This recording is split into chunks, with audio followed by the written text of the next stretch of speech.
Welcome back to Trending in Education. Mike Palmer here, continuing to ring in the new year of 2020 with visionaries and prognosticators, people who are trying to get out ahead of where things are going. And one of our favorite guests who's been doing that for a full 10 years now is Rohit Bhargava. Rohit is the founder of the Non-Obvious company. He's a Wall Street Journal best-selling author.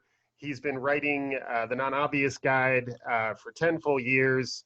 He has many, many books to his credit. He's a keynote speaker, really wonderful guest on the show. And I would like to welcome Rohit Bhargava to Trending in Education. Welcome back, Rohit. Thank you. I always love having a chat with you.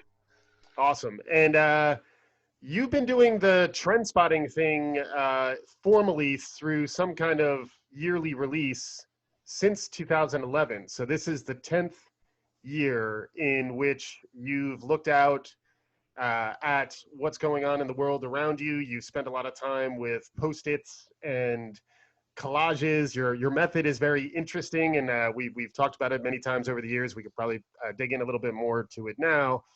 But 2020 must have been a fascinating year for you, considering it's your 10th year of looking for non-obvious trends, and it is the round number of 2020, setting us up for the next decade, which feels very space age and futuristic. What was it like setting up for your trend spotting book this 10th time heading into 2020? You know, the biggest difference, I think, was that it really felt like I was taking the greatest hits of the greatest hits, if you know what I mean. So every year, like you said, I do something pretty crazy if you think about it, which is I release a new version of the same book with 15 brand new trends. And so, Right. you know, logistically what that means is that I'm republishing this book with the entire middle section, probably about 80 pages, totally rewritten. So I essentially take out 80 pages from the last year's edition and replace them with 10 new trends. And so Right. every year I have 15 new trends, which if you do the math means well over 100 trends over the years. Yep. And this year, what I decided to do, because of the round number and being a decade and really it giving me a chance to look backwards, is I started by saying, okay, well, let's look at those 100 trends and let's see what the commonalities were between those 100 trends. Mm-hmm. And the benefit of doing that, and the reason why I think it worked in this case, is because every year what I've also done with my team is I've gone back, looked at the trends that were predicted and graded them based on whether they continued to have an impact on our culture and how we Right. think or not, right? So Right. there's been a lot of transparency. And so I know which trends, you know, they didn't all equally impact our world over time, right? So a lot of people say, well, look, anytime you're doing trends, like, that's speculation, right? You don't know you just kind of put it out there. And a lot of times what we see is people put these trends out there and then there's not a lot of accountability to say, look, did I get this right? Right. I've stolen your quote frequently of the Ask a Futurist whether their prediction has come true yet. Their answer is either yes or not yet. So thank you for that one. I've borrowed it liberally because it's pretty spot on. Yeah, it is. You know, and I read a lot of work from futurists, and look, they're not bad people, but I don't typically describe myself as a futurist because I haven't usually looked at things on that sort of time scale, but also I really focus not so much on what could happen, but on what is happening that will happen more. Right. And it seems like it's maybe a small distinction, but when I describe what a trend is, my definition of it is that it's a curated observation of the accelerating present. Yeah. And that's a big thing, right? Because what I'm saying is, look, something's happening right now. And because that thing is happening and it's changing how we see the world or how we choose to buy something or how we choose to sell something or how we learn, right? Which is totally relevant for what we're going to talk about. Right. What does that mean for the future? And how do I use that either myself as an individual or in my organization as an organization? Yeah, and I really like the idea of the accelerating present. It reminds me of William Gibson's quote, you know, the future is here now, it's just not evenly distributed. You know, if you can sense where the future's already here, you know, in some ways you're not identifying things that will happen in the future. you're identifying things that are already happening today. It's just many of us aren't noticing those things, which I guess is where the non-obvious side comes in. So you've certainly whetted our appetite. So thank you for that. Because each year it's always fun to track the 15 trends, and there's nice charts and iconography in the non-obvious guides. They're also very practical guides. They tell you what this trend means to you, both as an individual, as an entrepreneur, as somebody in a bigger organization. Um, I was scanning through some of your mega trends, Rohit, and they all sound really interesting. I mean, you do a nice job of crafting the language here. Um, are there any that you feel are particularly relevant to learning or the broader field of education in the next 10 years? For sure. I mean, I think that to some degree, maybe all of them have some application in terms of Yep. learning and education. I mean, there's one in particular that is specifically about how we expect to learn anything faster. I mean, I called it Mm-hmm. instant knowledge. Mm-hmm. And that particular mega trend was based on a past trend from a past year that I termed light speed learning, which I know we Yep. talked about on the Yep. show. Mm-hmm. And instant knowledge is really the extension of that, that says in a world where we can get access to the information we need when we need it, what happens to the value of mastery and wisdom? Mm-hmm.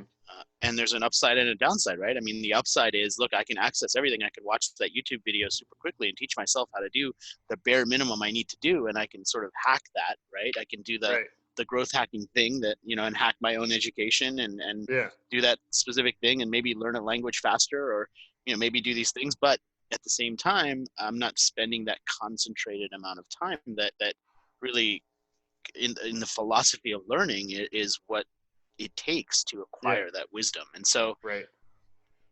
it really is this, like with many of these trends, it's not necessarily only positive or only negative. I mean, there's some positives and there's some negatives. Right. Right.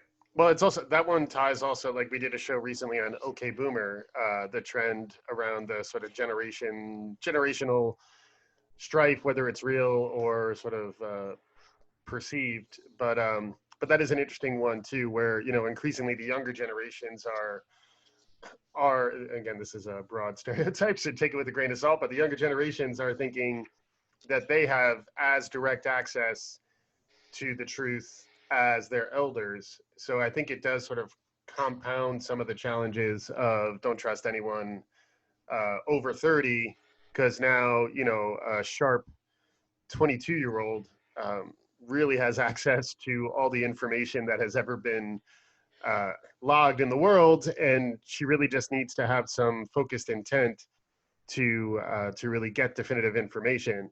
Um, Yeah, yeah. and what's interesting about that one, like all of the mega trends, is at the back of the chapter about it, I take a look back at what the past trends were that informed it, right? So Mm-hmm. if you look at that one in particular, there were four trends from previous reports that kind of factored into Mm. the curation of instant of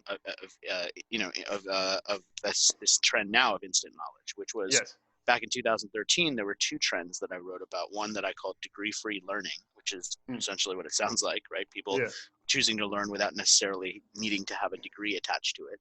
Yep. And something that I called method consulting, which was this idea that entrepreneurs and companies that were doing really well were now opening an arm of the company to teach others how to do what they do, sort of the Disney Mm. Institute type of Mm-hmm. mentality. Mm-hmm. And those were both in 2013. In 2014, I wrote about what I call distributed expertise, which was the idea that we now have access to expertise that was previously unavailable to us.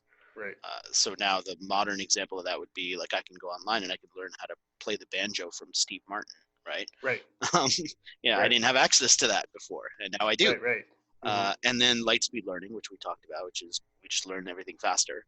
Right. And Yeah. now instant knowledge, right? So you Mm-hmm. could kind of see this progression to say that over these past several years, like when we elevate our thinking, this is the bigger, broader idea. Yeah.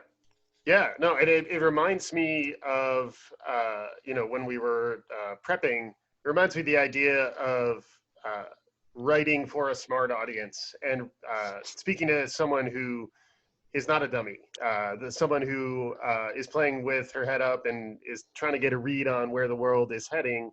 When that is your intended audience, there's a different level of tone and perspective and in some ways strong opinions um, that I think there is a hunger for. I'd love to get your perspective on that because I do think Non-Obvious certainly comes across to me as a smart brand, and when you're putting these guides together. Um, you seem to think somewhat highly of your audience. I think you seem to almost embrace growth mindset in terms of the audience that you're writing to. I totally do. And you know, one of the things that you mentioned is this idea that, yeah, you know, people aren't dummies anymore. And in fact, one of the things that we've done with this non-obvious brand beyond this one book is we've launched an entire guidebook series designed for people who expect to be able to learn anything faster. You know, and I want to share something with you, which I think you and your audience will definitely find interesting, which is when we were crafting the vision for this non-obvious guide series, we actually wrote a persona for Mm. the audience. Mm-hmm. And the audience persona that we wrote, we called the person who would read these guides the time-starved doer.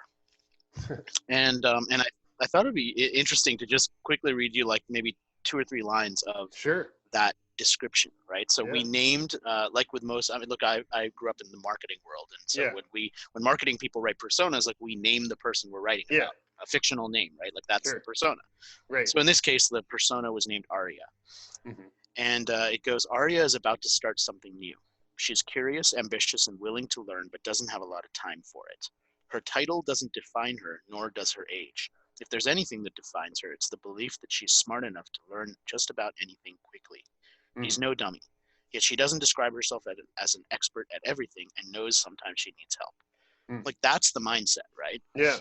And so that's what we were trying to write for. And I don't think that a lot of quote unquote guidebooks that are written for business audiences are written with that mindset in mind. Right.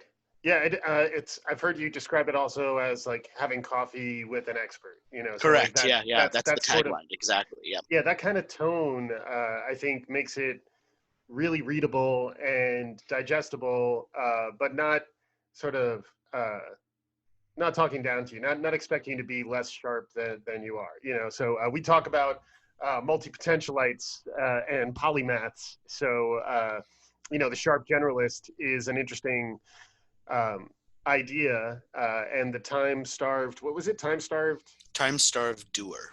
Time-starved doer. That's a good one as well. So the sharp generalist, who's also a time-starved doer, will need to get that instant knowledge, and you're designing for that persona. Super, super interesting stuff.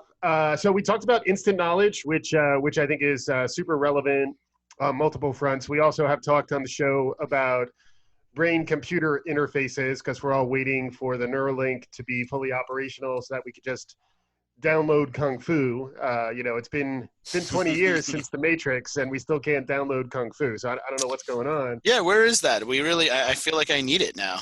Please, right? I mean, you and me both. But yeah, with the instant knowledge, I think certainly is going to be a relevant one. Are there other ones out there? There's one that I saw you talked about that I think captured my imagination a bit too, is the notion of attention wealth. I thought that was an interesting turn of phrase, and I actually needed to dig into the non-obviousness of that to understand exactly what you were getting at. But it felt like a big idea, and I think it does. I think it could be positioned as empowering to learners if they begin to truly understand and unlock the attention wealth that they have. So I'd love to hear your thoughts on that one in particular, and then sure any others. It's always it's like the holiday season just keeps giving when we have Rohit in early January. But I'd love to get your thoughts on attention wealth and then any others that just might capture your imagination. Yeah. Attention wealth was really based on something that I think we all know, which is that we're in a information economy, and so our attention is the currency, right? That's not new. A lot of people Hmm. have written about and talked about that. But Yeah. what I tried to focus on when it came to attention wealth is, if we are in this information economy, then our attention should generate wealth for us, Hmm. and, as opposed to wealth for other people. Hmm. And I think that we are in this flux moment right now where, yes, there's more and more situations where our data is being used by someone else in order to generate revenue for themselves, right? I.e., Right. Facebook. Right. And so everything that they know about us allows them to serve ads, and then they make money on it. We don't actually get anything from that. Right. But there's more and more situations, like if you think about this new law around privacy in California, Mm. that are putting this data that everyone has been collecting about us back into our control. Hmm. And there's more expectation that we are able to now take it back. Even Right. on Facebook, there's a way, a lot of people don't know this, but there's a way to download everything that you've ever posted onto Facebook so you get it Yeah. back, right? Right. Right. And these things didn't necessarily exist several years ago. Right. Even though Facebook's had that for a long time, it's just buried. Right. But because that is happening now, like, we have the ability to say, look, my attention is worth something. Yeah. And when I know that it's worth something and I have the ability to control it, now I can decide who gets it, Right. more strategically, Right. based on who's willing to reward me for it. Right. And that Well, is and one of these elements of attention wealth that I think is really interesting. yeah, for sure. And the other aspect that I think is super interesting is that um, when you think of it as wealth, you start understanding how to be judicious about how you spend it, which is the other thing that I think is a really powerful insight too. Where like if you think of all the times when you're absently surfing the internet or playing some mindless game on your mobile phone, you know that same wealth that could be spent learning a new skill or staying current on some employment trend that might change the prospects for your future career. I mean, obviously, we don't need to be maniacal about our judicious use of our attention. There's times when it makes sense to kick back and relax, but it is interesting to think that all of us have the commodity that is in question, which is our attention. And if we can get, I liked when you were talking about getting control of it. Um, and in a lot of ways, that is, I would view that as a learning trend too, like getting more intentional and efficient about how you use your learning time. Um, to me is almost like a subcategory of attention wealth, which to me ties back to the uh, smart self improvement trend, lifelong learning trend Yeah. that I think you've been talking about for quite some time. Yeah, I think that when you think about, specifically with this idea of attention, I mean, I'll give you a practical example of how I think about it, right? So when I treat attention as something that is a form of wealth, now I start to decide, well, who deserves my attention, and Mm-hmm. who deserves my promotion, right? So for example, sometimes I'll see, I just did this the other day, I saw a headline that I thought was just so evil because it was designed to manipulate people. Mm. And so I took a screen grab of it and I shared it with my sort of friends and audience on social media without a link. Because I Mm. said, look, this made me angry and I wanted to share it, but I don't want to give them a link that Mm-hmm. now gives them more audience, because that Yep. means it's working. Mm. So, Yeah. making those sorts of choices to say, look, I can just take a screen grab of it, I can share it. I share exactly what I want to share. I share my opinion, which is Mm. important to me to share, Mm-hmm. but I Mm. don't give them credit, right? Because Mm-hmm. I'm not linking back to it. I'm not driving eyeballs to them. Yeah. And those are the sorts of trade-offs that you're now seeing people make to say, look, the attention's valuable and I'm going to choose where I spend that attention and where I Yeah. don't. Yeah. It reminds me of we talked recently about digital literacies and some of the work of Doug Belshaw, who's a super interesting guy out of the UK, but he's characterized digital literacies as 8 things. There's like almost like Howard Gardner's multiple intelligences, but the idea that there's an entirely new set of mindsets and skill sets that are hugely relevant to engaging in the attention economy that we're all living in. But at least as of now, there's very little formal education about any of this, which again to me brings us back to that informal education, instant knowledge through things like YouTube and podcasts and other formats where I think increasingly as stuff um, pivots to empower the the person who owns the attention, I think increasingly educating them and elevating their awareness, treating them as a smart, time-starved doer, I think is something that it's on all of us to do to a certain extent. Any thoughts on that? Yeah, I think that we do have to elevate this sense of personal responsibility, right? I mean, I actually talk a lot about the idea of non-obvious thinking as a core element of this book. And I know a lot of people will see the book in Non-Obvious Megatrends and think, oh, this is a book about trends, and let me just find out Mm, what the trends are. But hmm. that's actually part two of this book, right? And part Yep. one of this book is all about what it takes to be a non-obvious thinker. Mm, And I think that we are, and I just kind of posted about how I happen to believe that 2020 is going to be the year of bullshit. mm. Yep. And that seems like a negative thing to say, and maybe it is on Yep. some level. But to me, what that means is we're going to be surrounded by manipulation. Especially, I mean, Yeah. look, we've got an election this year, and Yeah. politicians are the biggest manipulators, right? I mean, Sure. David Yep. Ogilvy, the legend of advertising, once said that political advertising really ought to be not allowed Yeah. because it's the most dishonest form of advertising because it's all Right. lies. Right. And that's true. And they do things with that you can't do. Like I can't take out an ad saying that my competitor sucks and believes that children should not be allowed to grow up, right? Right. But you can take out political ads that say that stuff. Right. Right. And it's this weird double standard that's just like everybody's doing a money grab, and that's just wrong. But Yeah. what it means, I think, is when we're in this year of bullshit, we have to be strategically skeptical. Mm, mm. And that, to me, is an element of being a non-obvious thinker, not being jaded, right? Right. Not being just like so skeptical of everything that you can't really even trust anyone. That's not Yeah. a good way to live. Like nobody Hmm. wants to live like that. Hmm. But I think we can be strategically skeptical and look at something and say, hey, wait a second.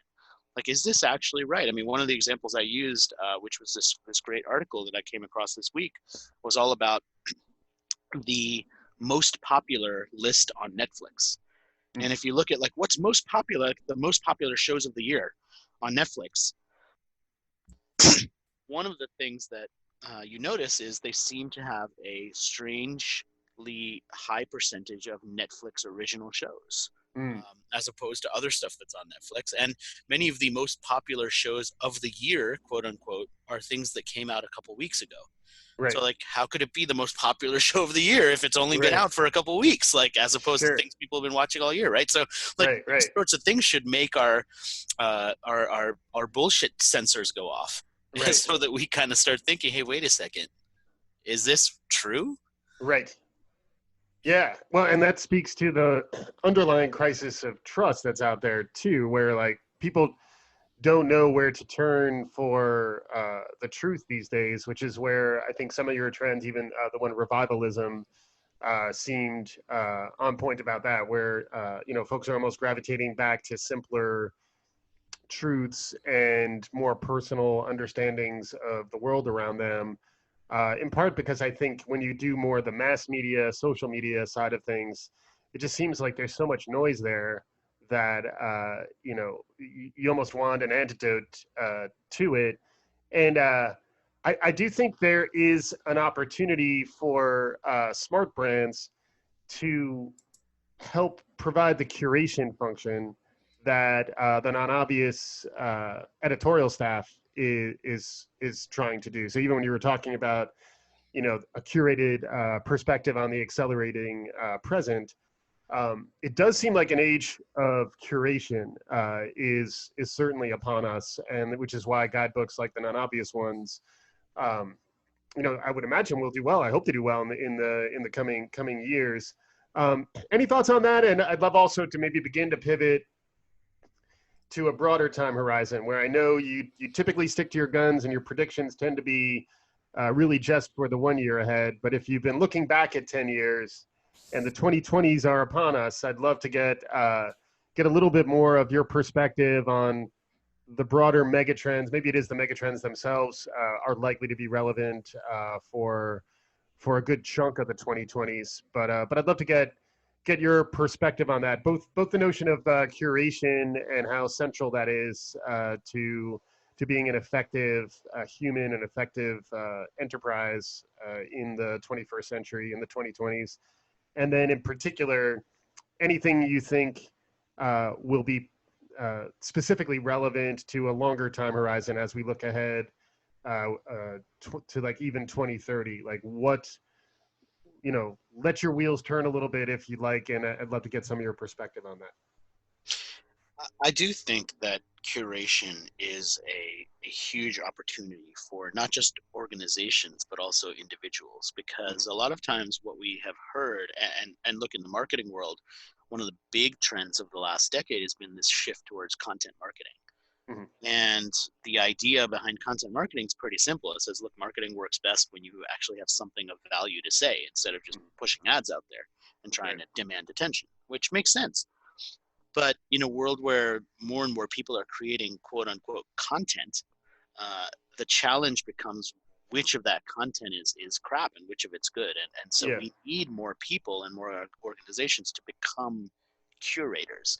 Mm-hmm. And I do talk a lot about this word of curation and the role of a curator, because most people, if they're familiar with it at all, know it from the world of museums. Mm-hmm. And the principle's sort of the same, right? I mean, a curator at a museum takes 200 pieces of art and says, we're going to show you these 20 and put the rest into storage, because Mm-hmm. these 20 tell a story that is part of the exhibit.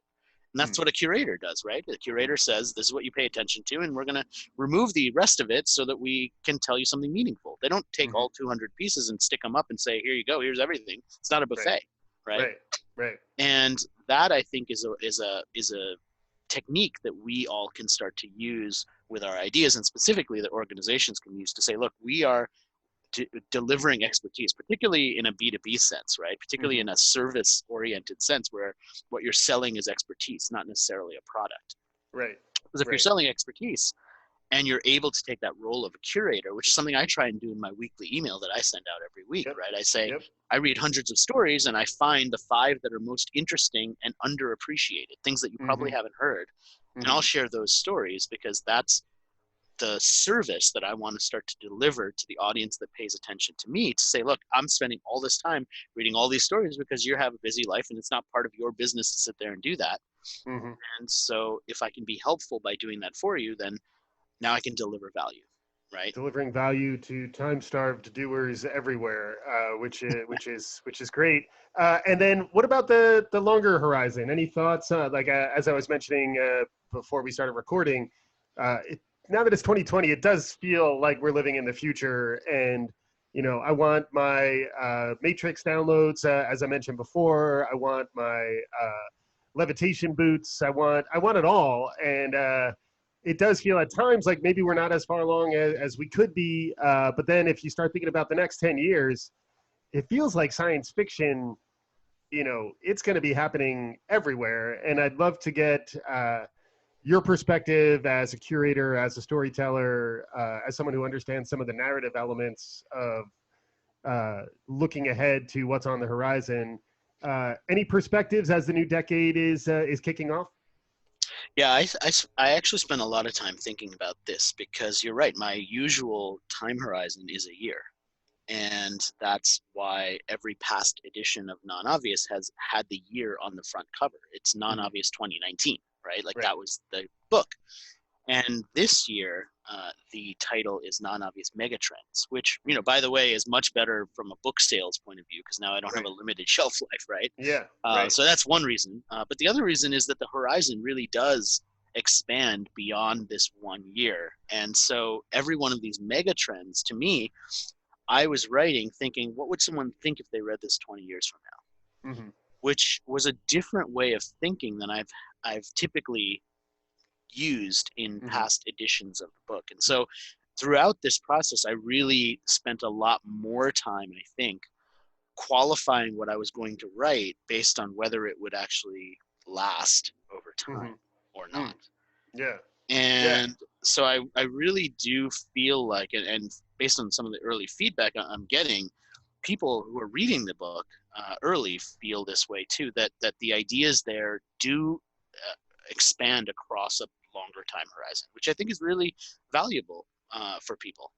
Yeah, yeah. I was, in addition to 2020 being a year of bullshit, I think it's also likely a year of prediction and trend spotting. So I think, like I mentioned, I think we're in a good business to be in for the next year or so, because I think everyone is trying to get a read on where things are heading, and I think there's plenty of different directions. It reminds me of Andy Duke's book, Thinking in Bets. It helps to be probabilistic and to think about the different outcomes that might happen. But some of those involve us developing new skills and becoming better curators and becoming more intentional users of our attention wealth. And I think to stay on top of your game, I would certainly encourage you to, as a listener, I would encourage you to track down Rohit. And Rohit, where are the best places to find you, find your books, dig in further to many of the things we were discussing as part of today's show? Well, if everything works out, then lots of places. I've got my site, which is just rohitbhargava.com. You can go to nonobvious.com/megatrends Okay. to find out about this book. You can go to nonobvious.com just to find out about everything else we're doing. You should be able to go into local bookstores, into bookstores in the airport to pick up the book as well. I mean, it should be in a lot of different places.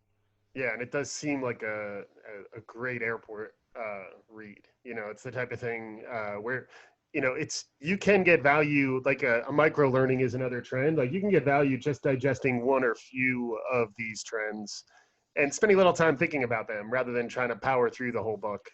So that's a nice element. Plus, the visualization and sort of the coherence that goes into the editorial voice is also quite impressive. So, any parting thoughts, Rohit? It's always wonderful to have you on Trending in Education. Yeah, thank you. I love I love the conversations that we have, and we've done them in many different places. Like with Soundproof Studios and Yeah. like over the years. So it's always a great conversation. And look, I think that the topic that you talk about and what people are thinking about when it comes to the future of learning is so important to where we need our culture to go, right? I mean, we want people to be invested in better ways of learning and better ways of teaching and being educators and educators who deliver impact for students, and not just young students, but all ages of students. Yeah. And so I'm a deep believer in the mission of that, and I try and write about that. I try and be I teach classes too. I try and be an educator, an approachable educator, I guess. Yeah. And so I just want to say thank you for putting that out there, and thank you to the people who are listening, because chances are many of them are educators too. And we're in a place in our culture and in our world where I think that we need to support educators more and lead them. And so I just wanted to say thank you. Yeah, I appreciate that. And I've always thought some equivalent to thank you for your service for people who teach for a living or educate for a living. I married a teacher, so I know they're underappreciated for sure. Yeah, and it's also a labor of love too. So Rohit Bhargava, founder of the Non-Obvious Company, prolific author of Non-Obvious Guides, including the Non-Obvious Megatrends, which is dropping soon in January. Be looking for it. Find it wherever you find books. And thanks again for listening to Trending in Education. We'll be back again soon.